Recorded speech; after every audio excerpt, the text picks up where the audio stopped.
Hello, my monstrosities. Hello once again. Today I bring to you something that would be hilarious if it's true. I have a theory, and if I'm going to be known as the harebrained scheme kind of guy for 40k stuff, I'll take that. But I was going through things, right? And of course, oh, what would happen in the balanced data slate? What things could happen? Surely this time around agents get a army rule, an army rule. But they seem to be doing all right without one, despite everybody else thinking that they probably shouldn't be. Right? I think that's true. Um, so here's the thing: we've seen Imperial agents win with Imperialis fleet. That's a shocker, right? And we've seen other armies win with their shit.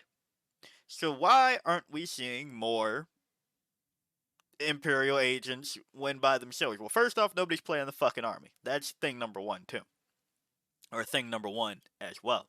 But number two is, yeah, there's like no support there.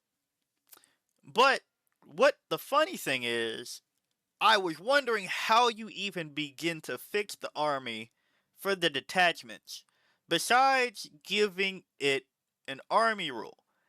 And I think GW fucked up.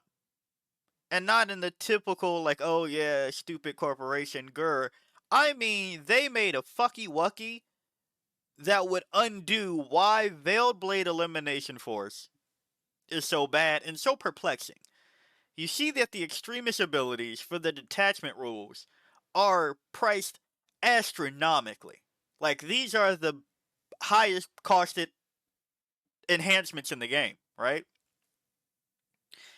And I thought the way that you can fix this detachment is by doing simply what you did for Ghost of the Webway by letting you take the epic heroes more than once.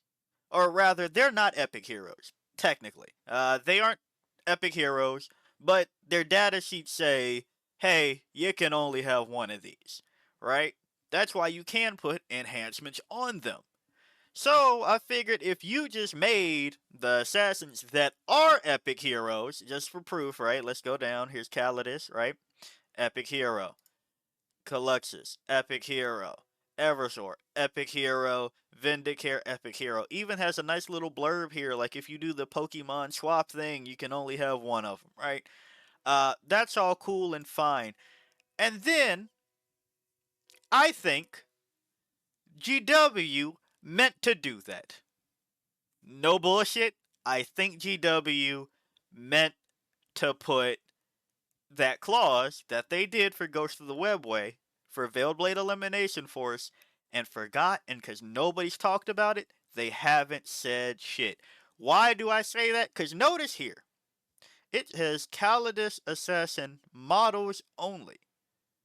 Models, plural. When they want to specify one particular unit, it doesn't have an S because it can't usually apply to multiple models, bearers units. That's not how their enhancements work. So why did these have an S? Now you can argue that's because you would go, yes, Calidus Assassin twice per battle, but if that's the case, right? Why did you include it the way you did? Why did you follow the same format if these Extremis abilities are completely different in implementation than other enhancements, where they are forced enhancements for you playing this detachment? So, again, the harebrained scheme here is that yes, it's purely because there's an S on modules that I think that they meant to do that. I think they meant to allow you to take up to 3 Calidus assassins, 3 Caluxus assassins, so on and so forth. to let you play with them in Available Elimination Force because that would make sense, but still not, right? But also, yes, I know that's confusing. What do I mean? From what I understand of the lore, you only send one of them to do the job, right? Right. But that's a lot of shit, as we know. A lot of things can apparently do whatever they want in 40k books and lore. But also, that's kind of what the purpose of some of these are for Ghost of the Webway.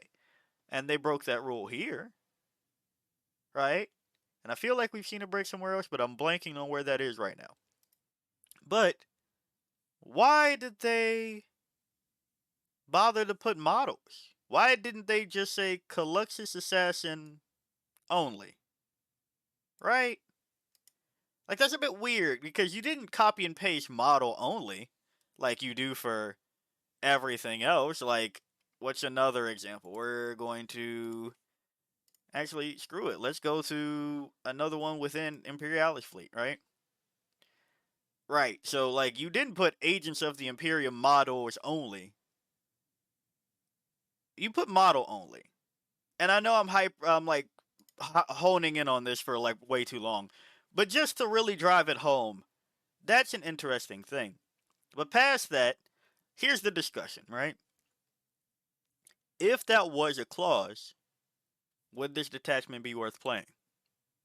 If you could take 3 Calidus assassins, and for an additional 40 points in the game, each one twice per battle in your movement phase can select one other friendly infantry model that is on the battlefield and now within engagement range of one or more enemy units. Selected model is destroyed, and this model is removed from the battlefield and set up again as close as possible to where that destroyed model was, and now within engagement range of one or more enemy units. Would that be busted? Now, let's take again the Calidus for example, right? Calidus has Lord of Deceit. 12 inches, uh, increase the cost by 1 CP. Now, they've had this issue with, funny enough, the elves again, with the Drukhari and the Archon rulings, but it wasn't really an issue because all of us knew how it worked, but way too many people that were trying to cheat the system were like, but actually, maybe. It's just like, no, it clearly said from the start that you need to be the warlord to get that part. But that's to say, would oh, and another thing that they also did have an issue in Chaos Space Marines, one that I highlighted and still nobody took advantage of in Chaos Space Marines, is that if you took Kairos and Cypher, technically you have 2 auras of Lord of Deceit. You can still do that, but the clarification was in an FAQ that it won't increase the stratagem cost by 2, basically. That's not what I really was worried about. I was more so like, damn, you can have 2 Lord of Deceit auras. You can also do it with uh Space Wolves, with Bjorn and Calidus Assassin. So there's access to that in Imperium and Chaos. I is there anybody else that can do that? Don't think so right now. But either way, it's to say they wrote a clause like, hey, you can't be affected by more than 1 Lord of Deceit aura at a time. Which, again, they kind of said that, but they aren't all Lord of Deceit. So, for example, the Swarm Lord is Malign Presence, and if there was a different one that was Lord of Deceit, technically, that's why they put that clause there when you go, but auras can't overlap anyway. They're technically named different things, so that's why they did that. But to that point, would it be busted? For 300 points, 340 points, you have, theoretically, right? Stick with me now. 340 points, theoretically, 3 lone op models, deep strike, fights first, infiltrate, uh, teleport, Lord of Deceit. Yeah, that probably would be a little bit sketchy. But back to here, I think that's why they said models and made it cost so fucking much. Because while I hung up on the S for way too long on that beginning portion of this video, let's talk about the fucking cost, right? I see. This is the thing where you want to give GW credit, but you can't give them too much because if this is true, GW, what the fuck? But at the same time, I can see really easily they're like, well, if we let that happen, we would have to make that enhancement like some of the highest ones we've ever done because right now, as it stands, there's probably no fucking reason defendably, right? Why the Veiled Blade Elimination Force has a mandatory plus 40 on this ability for the Calidus Assassin to do this another time. Like, it's a good ability, but it's not 40 points good. Or, esoteric explosives for the Caluxus Assassin. Each time this model is targeted with the grenade strat, one mortal wound is inflicted for each 3 up instead of 4 up. It doesn't say you get to do it for free. It says when you spend a command point to use grenades with the Caluxus Assassin. Well, actually, let's go to the Caluxus Assassin, right? It says, right, you have grenades, okay? Aetheric Emergence in your movement phase when this model is set up on the battlefield using Deep Strike can perform 1 Deep Strike 6 away, right? Can't declare a charge. Also, hey, you gave that to other armies, take that off Calyxus, I guess. Abomination, this model has a Feel No Pain 2 up against psychic attacks. Soulless Horror, once per battle, at the start of any command phase, this model can use this ability. If it does, each enemy unit within 9 inches of this model must take a battle shock test, subtracting 1 from the test, from that test, right? So yeah, it says when you use that one, when you use grenades on it, you don't get to do it for free. Don't get any other benefits.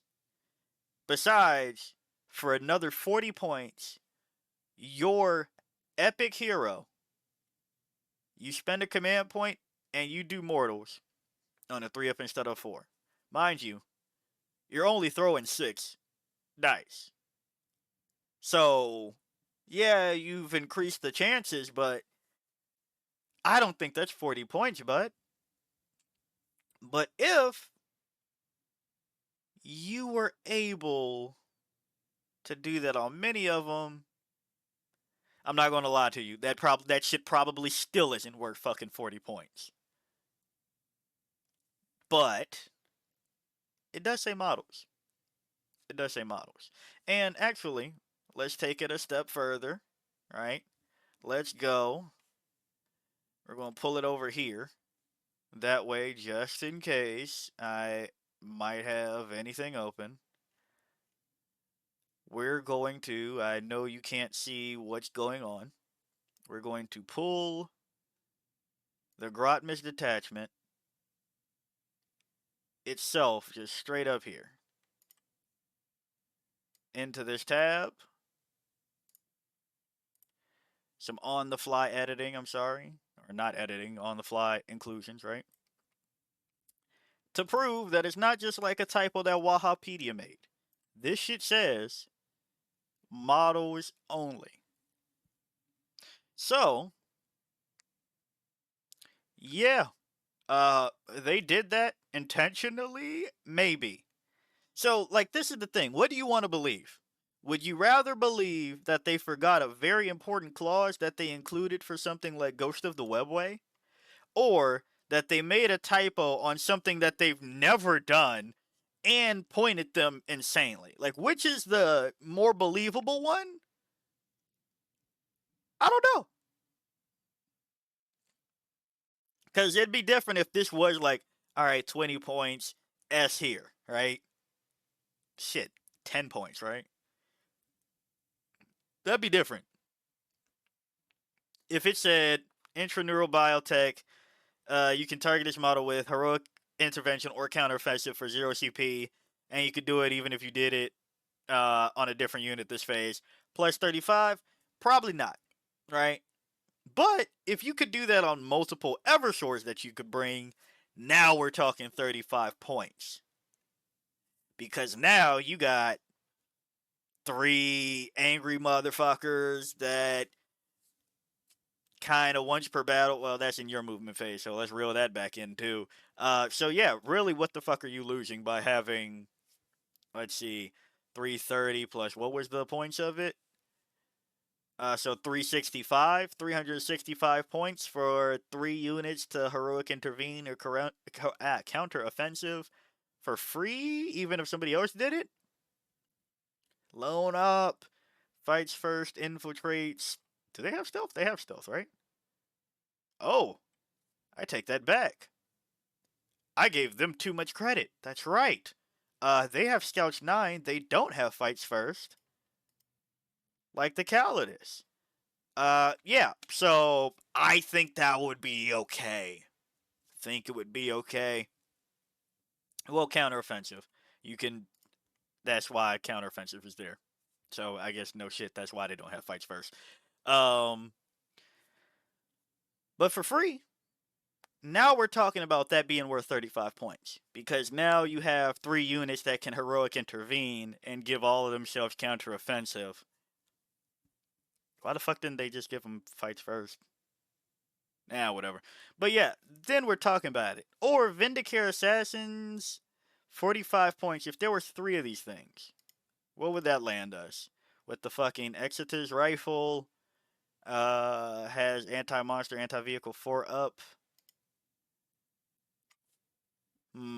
Devastating, 3 of them. Heavy, ignores cover, precision, 48 inches, D6 plus, sorry, D3 plus 3. Maybe. Maybe. +1 to wound. And any successful wound scores a critical wound. 4 ups. Maybe. Maybe. Maybe that would factor out to 45 points. But I think they forgot. I say all this to say, I think they forgot that the fucking assassins are epic heroes, so you can't take more than 1 of each. I think that's what we're going for here. That's the angle, because that's really fucking funny if that's the case.